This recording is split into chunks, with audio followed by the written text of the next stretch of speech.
पोलिसांना तात्काळ निलंबित करावा असे आदेश मुख्यमंत्री फडणवीसांनी दिले।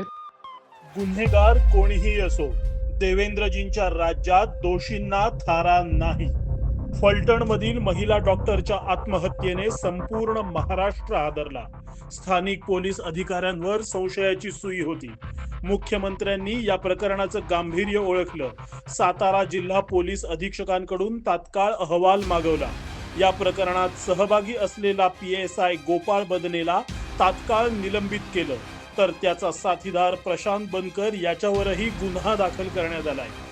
त्याच्यावर आता सगळी कारवाई झालेली आहे आणि त्या संदर्भात सांगू, या प्रकरणातील दोषींवर कठोर कारवाई केली जाणार, कारण गुन्हेगारांवर वचक बसवणारं सरकार महाराष्ट्रात आहे। त्यात महिला अत्याचारासारखा गंभीर गुन्हा असेल तर अशा नराधमांना आधी सुतासारखं सरळ केलं जातं।